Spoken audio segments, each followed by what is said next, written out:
साध संगत जी, the inspired stories channel पर आपका बहुत बहुत स्वागत है।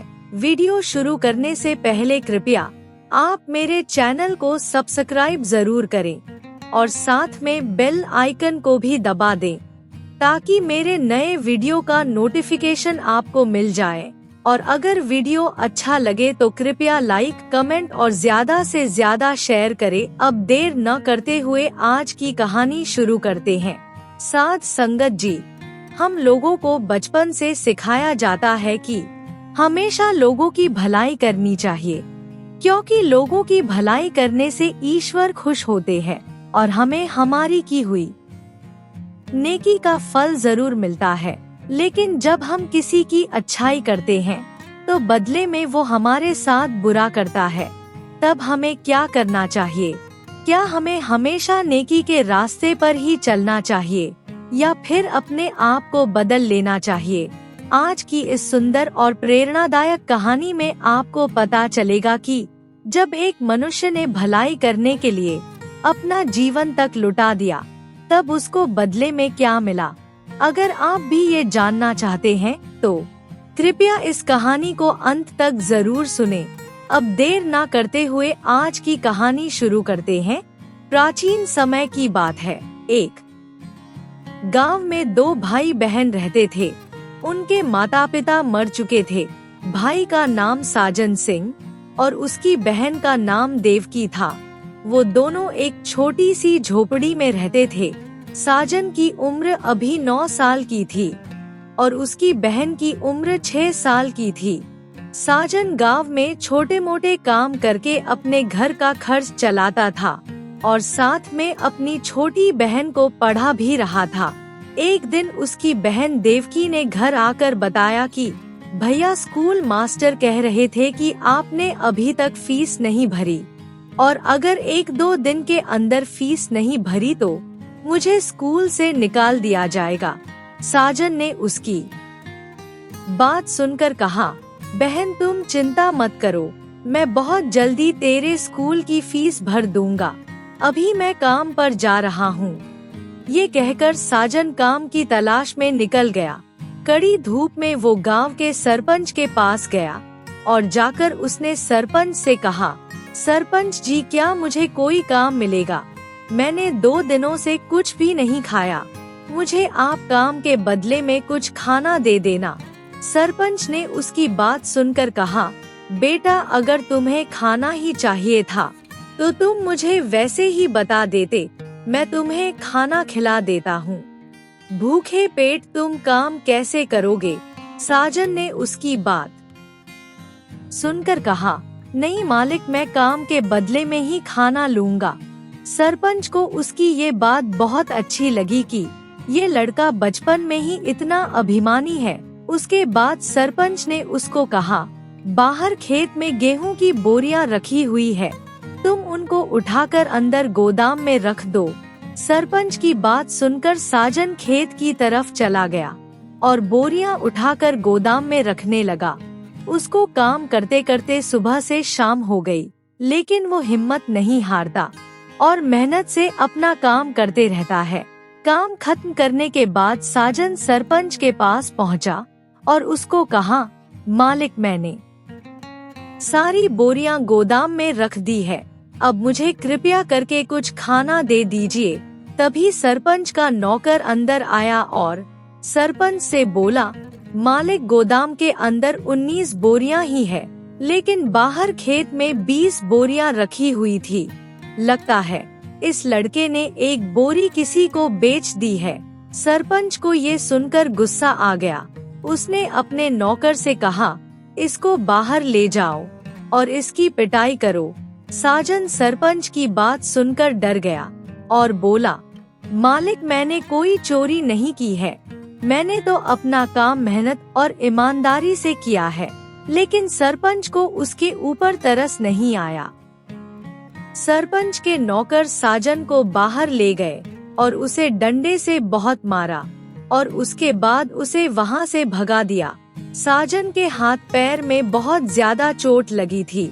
वो चलते चलते रास्ते में एक पेड़ के नीचे बैठ गया और रोने लगा। वो सोचने लगा कि हे भगवान, मैं तो भूखा रह सकता हूँ, लेकिन मेरी छोटी बहन कैसे भूखी रहेगी। तभी साजन के पास एक आदमी आया और उसके रोने का कारण पूछा और कहा, बेटा तुम इस तरह अकेले क्यों बैठे हो और रो क्यों रहे हो। साजन ने सारी बात उस व्यक्ति को बता दी। उस व्यक्ति को साजन पर दया आ गई। उसने साजन से कहा, तुम चिंता मत करो, मैं तुम्हें और तुम्हारी बहन के लिए खाना दे देता हूँ। वो व्यक्ति गया और उसने साजन को खाना लाकर दे दिया। साजन खाना लेकर अपने घर की तरफ चल दिया। जैसे ही साजन घर पहुँचा, देवकी उसको देखकर बहुत खुश हुई। उसने कहा, भैया आपने बहुत देर कर दी।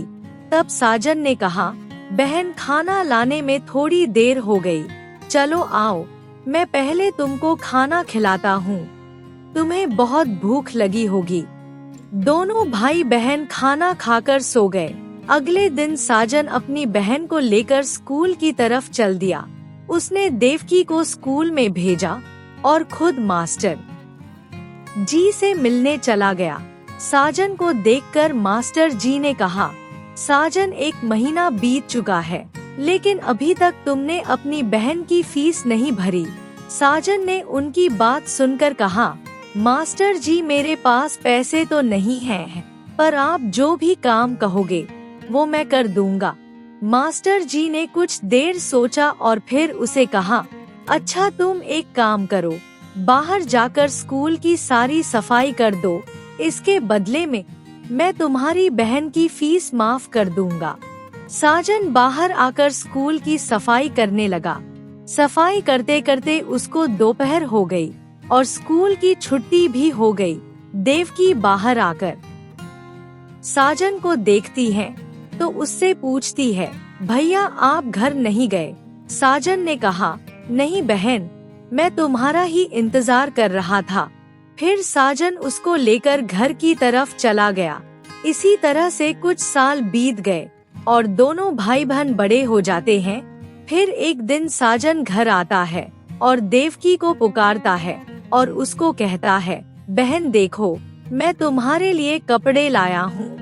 देवकी ने कपड़ों को देखकर कहा, भाई तुम फटे हुए कपड़े पहनते हो और मेरे लिए नए लेकर आए हो, अपने लिए भी ले आते। साजन ने कहा, बहन मैंने तुम्हारे लिए एक लड़का देखा है, बस थोड़े से पैसे जोड़ लूं, फिर मैं तेरी शादी उससे कर दूंगा। ये कहकर साजन काम पर चला गया। साजन अपने सेठ के घर गया। सेठ ने उसको देखकर पूछा, कहो साजन कैसे आना हुआ। साजन बोला, सेठ जी मैंने अपनी बहन की शादी करनी है, अगर आप मेरी तनख्वाह बढ़ा दोगे तो मैं अपनी बहन की शादी जल्दी कर पाऊंगा। सेठ ने उसकी बात सुनकर कहा, साजन मैं तुम्हारी तनख्वाह तो नहीं बढ़ा सकता, लेकिन अगर तुम रात को खेत में काम करोगे तो मैं तुम्हें ज्यादा पैसे दूंगा। साजन ने सेठ की बात सुनकर कहा, ठीक है मालिक, मैं आज से रात को भी काम करूंगा। फिर उसके बाद साजन खेत में चला गया और काम करने लगा। इस तरह साजन को काम करते करते रात हो गई। उसके साथ वाले मजदूरों ने उससे कहा, साजन अब तो बहुत रात हो गई है, क्या आज घर नहीं जाओगे। साजन बोला, नहीं भाई, आज से मैं रात को भी काम करूंगा, इसलिए अब तुम जाओ। उधर देवकी साजन का इंतजार कर रही थी और सोच रही थी कि आज तो भैया को बहुत देर हो गई, कहीं किसी परेशानी में तो नहीं फंस गए। वो साजन को देखने के लिए खेत की तरफ चल पड़ी। खेत के पास पहुंचकर उसने देखा कि साजन अकेला खेतों में काम कर रहा है। उसने साजन से पूछा, भैया आप अभी तक काम क्यों कर रहे हो, क्या आज घर नहीं आना। साजन उसकी बात सुनकर बोला, बहन आज से मैं रात को भी काम करूंगा, इसलिए तुम घर जाओ और खाना खाकर सो जाओ, मुझे घर आने में देर हो जाएगी। उसकी बात सुनकर देवकी ने हैरानी से कहा, भैया आपको रात में काम करने की क्या जरूरत है। साजन उसकी बात सुनकर बोला, बहन अगर मैं रात को काम नहीं करूँगा तो तेरी शादी के लिए पैसे कहाँ से लाऊंगा। ये बात सुनकर देवकी वहाँ से दुखी होकर चली जाती है। इस तरह कुछ घंटे और बीत जाते हैं और साजन का सारा काम खत्म हो जाता है। सारा काम खत्म करने के बाद साजन घर की तरफ चला गया। ऐसे ही बहुत दिन बीत गए और इस तरह साजन ने दिन रात मेहनत करके अपनी बहन की शादी एक अच्छे घर में कर दी। एक दिन सेठ ने उसको बुलाकर कहा, बेटा तुमने अपनी बहन की शादी तो कर दी है, अब अपने बारे में भी कुछ सोचो और खुद भी शादी कर लो। साजन ने सेठ की बात सुनकर कहा, मालिक मैं तो मजबूरी में कई दिन भूखा रह सकता हूँ और वैसे भी मेरे पास खुद का घर भी नहीं है, इसलिए मैं शादी नहीं कर सकता। ये बोलकर साजन खेत में काम करने के लिए चला गया। साजन को दिन रात काम करने के कारण काफी कमजोरी आ गई थी। एक दिन वो खेत में काम करते करते कमजोरी के कारण बेहोश हो गया। उसको इस तरह देखकर दूसरे मजदूर ने उसे उठाया और उसे कहा, तुम्हारा शरीर बहुत कमजोर हो गया है, इसलिए अब तुम खेतों में काम मत किया करो, क्योंकि तेरे हाथ पैर अब ठीक से नहीं चलते। तभी वहाँ पर सेठ आ गया। सेठ को सामने देखकर दूसरे मजदूर ने साजन की हालत के बारे में उसे बताया। सेठ ने साजन को कहा, बेटा बुरा मत मानना, मुझे खेत में स्वस्थ आदमी की जरूरत है, इसलिए मैं तुम्हें काम से निकाल रहा हूँ। हाँ, मैं तुम्हारे इलाज के लिए डॉक्टर को जरूर बुला सकता हूँ। साजन ने सेठ की बात सुनकर कहा, नहीं मालिक, मुझे डॉक्टर की जरूरत नहीं है, बस मेरा एक काम करवा दीजिए, मेरी बहन तक ये संदेश भिजवा दीजिए कि उसका भाई बहुत बीमार है और उससे मिलना चाहता है। सेठ ने नौकर को बुलाकर साजन का संदेश उसकी बहन तक पहुंचाने के लिए कहा। नौकर ने जाकर साजन की बहन को कहा, देवकी तुम्हारा भाई बहुत बीमार है और वो तुमसे मिलना चाहता है। उसकी बात सुनकर देवकी ने कहा, मुझे घर में बहुत काम है, इसलिए मैं नहीं आ सकती। उसका इस तरह से रुखा सा जवाब सुनकर नौकर वापस गांव चला गया। नौकर ने घर जाकर साजन को कहा, साजन, मैंने तुम्हारी बहन को तुम्हारा संदेश दिया था, लेकिन उसने आने से साफ मना कर दिया। साजन उसकी बात सुनकर मायूस हो गया, लेकिन फिर भी वो बोला, हो सकता है मेरी बहन को जरूरी काम हो। साजन ऊपरी मन से तो ये बात कर रहा था, लेकिन अंदर से ये बात सुनकर बहुत दुखी हुआ। वो सोच रहा था कि अब उसका आगे पीछे कोई भी सहारा नहीं है। कुछ सालों के बाद देवकी के घर संतान जन्म लेती है और इस मौके पर उसके घर में एक बहुत बड़ा जश्न होता है। वो अपने भाई को इसके बारे में बताती तक नहीं। अगले दिन साजन कहीं जा रहा था, तभी उस रास्ते में सेठ का नौकर उसे मिला। नौकर ने साजन को देखकर कहा, तुम यहाँ क्या कर रहे हो? तुम्हें तो अपनी बहन के घर होना चाहिए था। साजन उसकी बात सुनकर बोला, क्यों मुझे अपनी बहन के घर क्यों होना चाहिए था? मैं भला वहाँ क्यों जाऊँगा? आज कुछ खास बात है क्या? तब नौकर ने साजन को बताया कि तुम्हारी बहन के घर बेटा हुआ है, जिसके कारण आज उनके घर में बहुत बड़ा जश्न है। साजन उसकी बात सुनकर हैरान रह गया। वो सोचने लगा कि इतनी बड़ी खुशी की बात और उसकी बहन ने उसे बुलाया तक नहीं। फिर उसने नौकर से कहा, हो सकता है इतने लोगों की भीड़ में मेरी बहन मुझे बुलाना भूल गई हो। चलो कोई बात नहीं, मैं तो अपना फर्ज जरूर पूरा करूँगा। इसलिए मैं अपनी बहन और भांजे के लिए नए कपड़े लेकर जाऊंगा। मुझे इस तरह अचानक देखकर मेरी बहन बहुत खुश होगी। साजन अपने पड़ोसियों से पैसे उधार लेकर अपनी बहन और भांजे के लिए तोहफा लेकर जाता है। अपनी बहन के घर के दरवाजे पर पहुंचकर उसने अपनी बहन को आवाज लगाई, बदले में घर के दरवाजे पर एक नौकरानी आती है और उसको भिखारी समझ लेती है और उससे कहती है, क्या हुआ भैया, आपको खाना चाहिए क्या? साजन उसकी बात सुनकर बोला, नहीं बहन जी, मैं भिखारी नहीं हूँ, मैं तो अपनी बहन देवकी से मिलने आया हूँ। नौकरानी देवकी को बुलाने अंदर चली गई। साजन सोच रहा था कि मेरी बहन मुझे देखकर बहुत खुश होगी। साजन को भूख भी बहुत लग रही थी। वो सोच रहा था कि बहन के घर से खाना खाकर ही जाऊंगा। नौकरानी ने अंदर जाकर देवकी से कहा, बाहर फटे पुराने कपड़े पहने एक आदमी आया है, वो बोल रहा है मैं अपनी बहन देवकी से मिलने आया हूँ। देवकी ने उसकी बात सुनकर कहा, तुमने उसको अंदर तो नहीं बुलाया? फिर वो नौकरानी को वही छोड़कर बाहर चली गई। साजन अपनी बहन को देखकर बहुत खुश हुआ। उसने पूछा, बहन तुम यहाँ खुश हो ना? यहाँ तुम्हें कोई परेशानी तो नहीं है ना? देवकी ने उसकी बात सुनकर मुंह बनाकर कहा, भैया आपकी तो कोई हैसियत नहीं है, कम से कम मेरी इज्जत का तो ख्याल रखते। आप अपने कपड़ों को देखो, बिल्कुल भिखारी लग रहे हो। साजन उसकी बात सुनकर अपने आप को बहुत अपमानित महसूस करने लगा। वो बोला, बहन तुम ये यूं बोल रही हो? मेरी ऐसी हालत बीमारी की वजह से हो गई है। अब अगर मैं अपने आखिरी समय में तुमसे मिलने आ गया तो मैंने कुछ गलत किया क्या?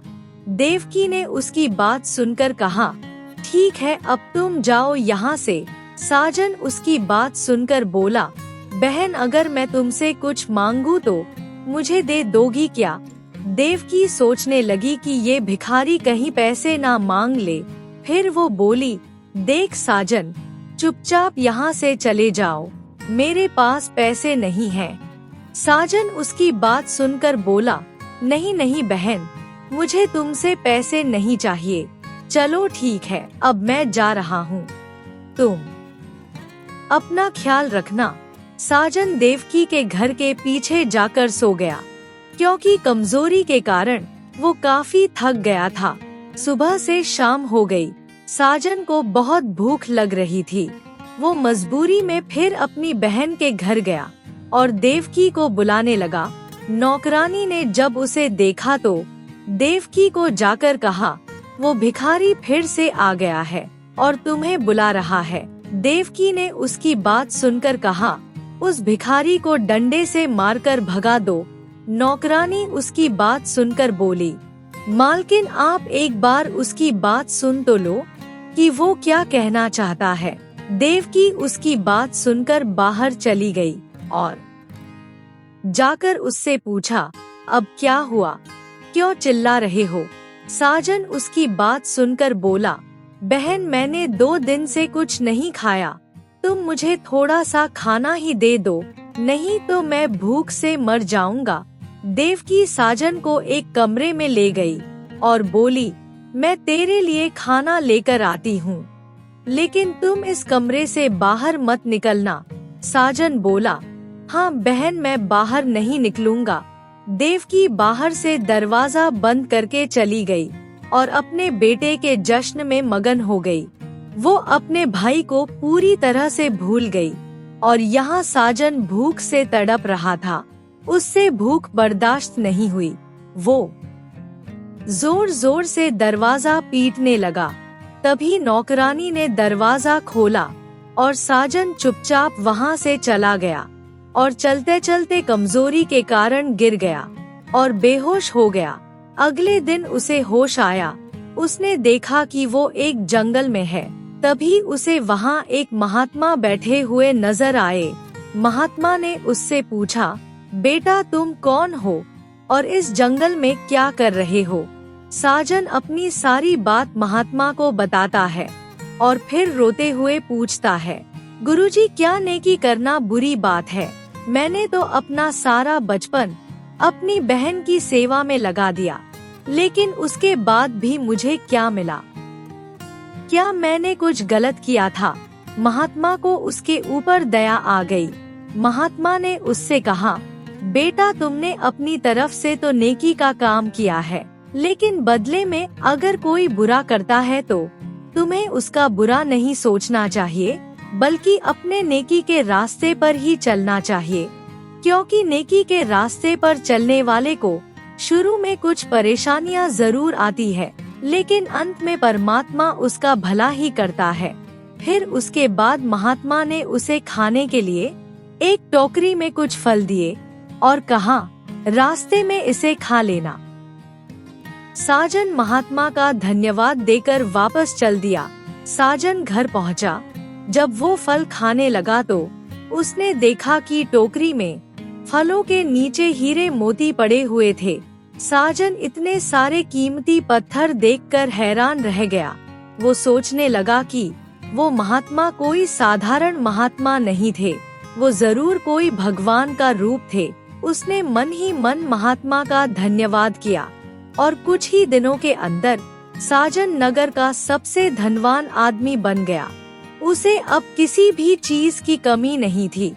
वो गरीब और जरूरतमंदों लोगों की मदद जरूर करता और उनको कोई भी परेशानी होती तो वो उनको दूर करता।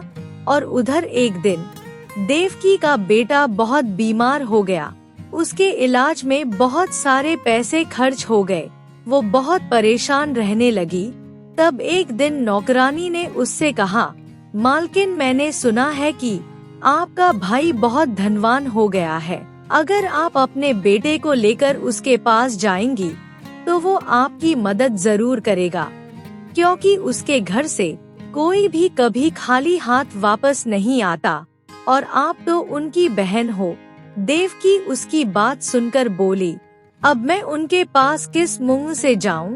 जब उनका बुरा वक्त था तो मैंने उनको इतना अपमानित करके घर से निकाला था। वो अब भला मेरी मदद क्यों करेंगे? देवकी की बात सुनकर नौकरानी बोली, मालकिन आपका भाई बड़ा ही दयालु है, आप एक बार उसके पास जाकर तो देखो। तब देवकी अपने भाई के घर मदद मांगने के लिए चली गई और जाकर साजन से कहा, भैया मेरे बेटे की तबीयत बहुत खराब है, क्या आप मेरी मदद कर सकते हो? साजन बोला, बहन तुम्हें यहाँ देखकर मुझे बहुत खुशी हुई और मुझे बताओ कि क्या हुआ है मेरे भांजे को? उसका पूरा इलाज मैं करवाऊंगा, चाहे कितने भी पैसे खर्च हो जाए। अपने भाई की बात सुनकर देवकी को बहुत शर्म महसूस हो रही थी, लेकिन साजन ने उसे कुछ भी महसूस नहीं होने दिया और उसे घर के अंदर ले गया और उसकी बहुत सेवा की और देवकी को बेटे के इलाज के लिए बहुत सारे पैसे भी दिए और साथ में एक चिट्ठी भी दी। चिट्ठी को देखकर देवकी ने पूछा, भैया ये क्या है? साजन बोला, बहन ये एक चिट्ठी है जिसे तुम घर जाकर पढ़ना। देवकी घर आकर चिट्ठी को पढ़ती है। चिट्ठी में लिखा था, बहन इंसान के लिए पैसा ही सब कुछ नहीं है और शायद पैसे के घमंड में तुम मुझे भूल गई। मैंने बचपन में भूखा रहकर तुम्हें खिलाया, मैंने तो पढ़ाई भी नहीं की, लेकिन पैसे ना होने के बावजूद तुम्हें लिखाया पढ़ाया। 9 साल की उम्र से ही मैंने मेहनत करके ये सब कुछ किया और तुमने मेरे बुरे वक्त में मुझे 2 रोटियां तक नहीं दी। चिट्ठी पढ़कर देवकी बहुत दुखी हो गई और रोने लगी। उसकी आंखों में भाई का बचपन नजर आने लगा। साथ संगत जी, इस सुंदर कहानी से हमें ये शिक्षा मिलती है कि हमें कभी भी अच्छाई का रास्ता नहीं छोड़ना चाहिए, चाहे कोई हमारे साथ कितना भी बुरा क्यों ना करे। परमात्मा हमें हमारी नेकी का फल जरूर देता है। हमें बिना किसी बात की परवाह के अपने रास्ते पर चलना चाहिए। साथ संगत जी, अगर आपको ये कहानी अच्छी लगी हो तो कृपया लाइक, कमेंट और शेयर जरूर करें। आपके प्यार और स्नेह के लिए बहुत बहुत धन्यवाद।